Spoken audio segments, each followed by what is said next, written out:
Evgjeni Bashari u zgjodh në krye të ILDKP-s me mbështetjen e ish-kryetares së Komisionit të Ligjeve. Sot e marrë pandehur nga SPAK zonja Klotilda Bushka. Njohja e hershme e tyre nga koha kur punonin pranë gjykatës së lartë ka ndihmuar zonjën Bashari të anashkalojë kriterin ligjor për 15 vite vjetërsi pune si juriste, të parashikuar nga neni 12 gërma B e ligjit nr. 1949, datë 10/4/2003 për të zgjedhur drejtuese në ILDKP-i. Ky kriter ishte përdorur nga Kuvendi në vitin 2014 për shkarkimin e Zana Zhukës, pikërisht për mungesë vjetërsie në profesion.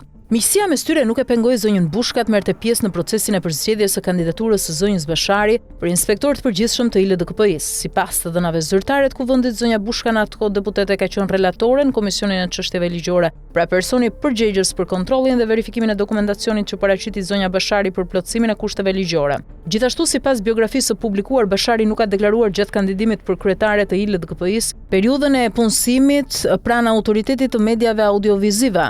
Përveç kësaj, ajo ka fshehur edhe faktin se gjatë kësaj periudhe kontrolli i lartë i shtetit i ka konstatuar shkelje në detyrën e drejtores së drejtorisë juridike dhe licencave të AMAS sipas raportit të KLSH-s për vitin 2017. Por sipas këtij raporti, AMAS-i është rekomanduar edhe largimi i saj nga detyrat si edhe për shkeljet e konstatuara është bërë referim pranë prokurorisë. Pra, zonja Bashari, aktualisht kryetare e ILDKP-s dhe mike e ish-kryetares së Komisionit të Ligjeve, ka mbajtur të fshehta këto fakte gjatë procesit të përzgjedhjes së saj në krye të një institucioni kushtetues që ka rol kyç në reformën në drejtësi dhe në luftën kundër korrupsionit. Pyetjet që dalin: si u pranua Bashari në punë pranë AMAS dhe si u rikthye më pas në ILDKP-i?